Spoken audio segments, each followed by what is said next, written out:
जय हिंद, वंदे मातरम। मैं विजय बहादुर गुप्ता अपने यूट्यूब चैनल विजय क्लासरूम 29 में आप सभी का हार्दिक स्वागत और अभिनंदन करता हूं।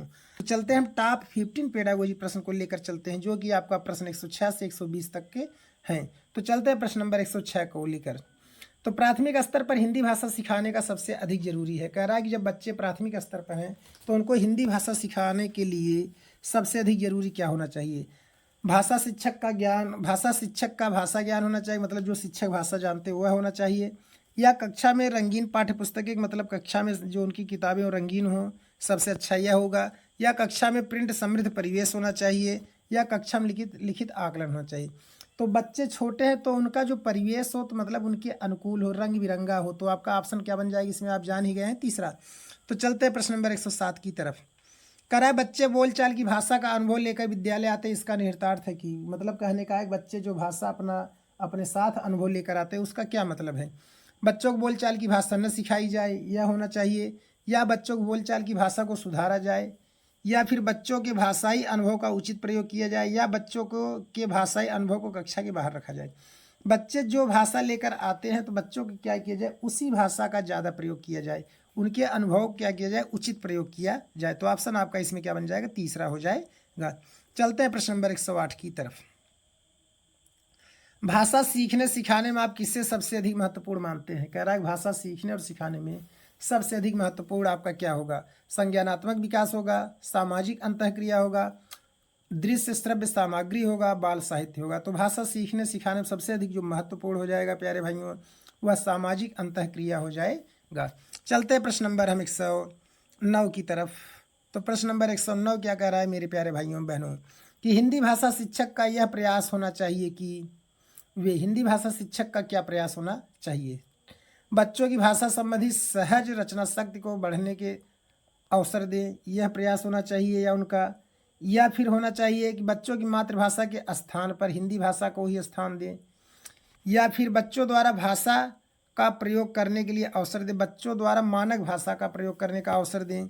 या फिर बच्चों को शिक्षाप्रद बाल साहित्य पढ़ने के भरपूर अवसर दें। तो देखिए, बच्चे छोटे हैं तो उनको बाल साहित्य पढ़ने का अवसर से मतलब नहीं है। मानक भाषा मतलब कोई एक निश्चित भाषा से मतलब नहीं है। मातृभाषा का स्थान मतलब क्या है? बच्चों की मातृभाषा के स्थान पर हिंदी साहित्य कक्षा हिंदी भाषा का स्थान दे, यह भी नहीं होगा। तो बच्चों की जो भाषा संबंधी सहज रचना शक्ति है उसको बढ़ने का क्या करें? अवसर देना चाहिए। मतलब जो बच्चे जो भाषा सीखे हैं उसको हम बढ़ाने का प्रयास करें। तो चलते हैं प्रश्न नंबर आपका 110 की तरफ। कक्षा 5 के बच्चों के भाषा आकलन के संदर्भ में आप किस सवाल को सबसे कमजोर मानते हैं? कक्षा 5 के बच्चों की जो भाषा आकलन के संदर्भ में है, आप उसमें कौन सा सवाल सबसे कमजोर मानते हैं? तो ऑप्शन क्या हो जाएगा आपका 110 का, कि केशव क्या कहता है कल्पना करके केशव के शब्दों में लिखो, यह होना चाहिए सबसे कमजोर बात। या यदि इला तुम्हारे स्कूल में आए तो उससे किन किन कामों में परेशानी होगी, इसके बारे में। अपने दोस्तों से पूछकर पता करो कौन सी बात है, अपने दोस्तों से पूछकर पता करो कि कौन किस बात से घबराता है। या फिर हिंदी कहानी में हामिद ने मेले में क्या क्या देखा। तो सबसे कमज़ोर जो मानते हैं तो वह हो जाएगी हिंदी कहानी में हामिद ने क्या देखा, हो जाएगी मेरे प्यारे भाइयों ऑप्शन। अब चलते हैं प्रश्न नंबर 111 की तरफ। मतलब भाषा का अति महत्वपूर्ण प्रकार क्या है? मतलब कहने का है प्रकार या क्या है? भाषा का सबसे महत्वपूर्ण इसमें क्या है? सुनना है कि अक्षर ज्ञान है, संप्रेषण है, लेखन है? तो 111 में भाषा का सबसे महत्वपूर्ण क्या है? देखिए, संप्रेक्षण मतलब होता है कि अपने बात का वार्तालाप करना, ठीक है। तो लेखन से खास मतलब नहीं पड़ेगा कि मतलब हम सिर्फ भाषा का सबसे महत्वपूर्ण कार्य लिखना है। अक्षर ज्ञान ही होना है, सुनना है, सिर्फ यही।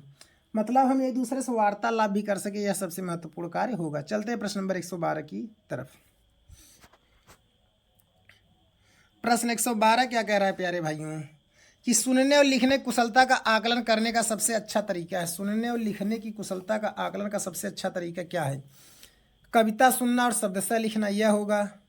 या कविता सुनकर प्रश्नों का उत्तर देना, यह होगा। या सुनी गई कहानी को अपने शब्दों में लिखना, या सुनी गई कहानी को शब्दशः लिखना। सुनने और लिखने कुशलता का आकलन में होगा कि आप किसी कहानी को सुने हैं तो उसको क्या करिए? अपने शब्दों में लिखिए, यही आपका ऑप्शन बन जाएगा। चलते हैं प्रश्न नंबर 113 की तरफ। सार्थक पढ़ते समय कभी कभी वाक्यों शब्दों की पुनरावृत्ति करता है, वह पढ़ते समय क्या करता है, कभी कभी वाक्यों शब्दों की पुनरावृत्ति करता है। यह भाषाई व्यवहार दर्शाता है कि, क्या दर्शाता है इसमें, वह पढ़ने में अधिक समय लेता है, यह होगा। या वह अटक अटक कर ही पढ़ सकता है, यह होगा। वह समझ के साथ पढ़ने की कोशिश करता है, यह होगा। या फिर उसे लंबे शब्दों को पढ़ने में कठिनाई होता है। जब वह शब्दों को सार्थक पढ़ते समय कभी कभी शब्दों को पुनरावृत्ति करता है, मतलब वह अर्थ को, मतलब शब्द को फिर से पढ़ता है। फिर से पढ़ने का मतलब है कि वह क्या करता है, उन शब्दों की कोशिश करता है, मतलब समझने के लिए। ठीक है, तो ऑप्शन आपका यहाँ हो जाएगा तीसरा। चलते हैं प्रश्न नंबर 114 की तरफ। हिंदी भाषा में आकलन का उद्देश्य नहीं है। हिंदी भाषा में आकलन का उद्देश्य नहीं है। क्या नहीं है, आपका पहला कह रहा है अन्य बच्चों की भाषा प्रगति को अभिभावकों और अन्य शिक्षकों को बताना, या भाषा सीखने के संदर्भ में प्रत्येक बच्चे की विशेष आवश्यकता की पहचान, या भाषा सीखने सिखाने की प्रक्रिया को उन्नत बनाना, या बच्चों की भाषागत त्रुटियों की ही पहचान करना।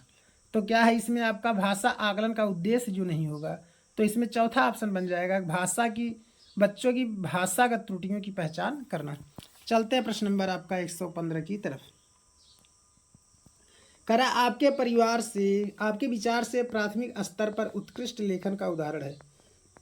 प्राथमिक स्तर पर उत्कृष्ट लेखन का उदाहरण क्या होगा आपके हिसाब से, बताइएगा। छुट्टियां कैसे मनाई, इस विषय पर अनुच्छेद लिखना। मेरे सपनों का भारत विषय पर अनुच्छेद लिखना। पाठ्य पुस्तक से इतर कठिन शब्दों को लिखना, या किसी अनदेखी घटना को अपने घटना का लिखित वर्णन करना। तो इसमें क्या है, उत्कृष्ट लेखन क्या होगा, मतलब सबसे अच्छा उदाहरण क्या होगा, मतलब कोई आप घटना देखे उसको क्या करना, अपने हिसाब से लिखना। चौथा ऑप्शन हो जाएगा। चलते हैं प्रश्न नंबर आपका 116 की तरफ। भाषा सीखने के संदर्भ में कौन सा कथन सही है। भाषा सीखने के संदर्भ में कौन सा कथन सही है, ऑप्शन आपका बताना है। बच्चों में भाषा अर्जित करने की जन्मजात क्षमता होती है, यह होगा। या बच्चों में भाषा अर्जित करने की जन्मजात क्षमता नहीं होती, यह होगा। या बच्चे विद्यालय आकर ही भाषा सीखते हैं, या बच्चे विभिन्न संचार माध्यमों से ही भाषा सीखते हैं। तो आपका 116 का ऑप्शन जो बन जाएगा पहला हो जाएगा। बच्चों में भाषा अर्जित करने की क्षमता जन्मजात होती है, मतलब बच्चे जन्मजात से ही भाषा को अर्जित कर सकते हैं। ठीक है, चलते हैं प्रश्न नंबर 117 की तरफ। करा डिस्ग्राफिया से संबंधित बच्चों का मुख्य रूप से किसमें कठिनाई होती है। डिस्ग्राफिया मीन्स होता है ग्राफ बनाना। ग्राफ हम कैसे बनाएंगे, जब हम लिखने की कोशिश करेंगे। ठीक है, तो उसको क्या कहते हैं, डिस्ग्राफिया कहते हैं। तो ऑप्शन इसमें आपका पहला सुनना कह रहा है, दूसरा बोलना कह रहा है, तीसरा पढ़ना कह रहा है, चौथा लिखना कह रहा है, इसलिए ऑप्शन हो जाएगा लिखना। चलते हैं प्रश्न नंबर 118 की तरफ। 118 क्या कह रहा है, प्राथमिक स्तर की हिंदी भाषा की पाठ्य पुस्तक में आप किसे सर्वाधिक महत्वपूर्ण मानते हैं। प्राथमिक स्तर पर हिंदी भाषा की पाठ्य पुस्तक में आप किसे सर्वाधिक महत्वपूर्ण मानते हैं।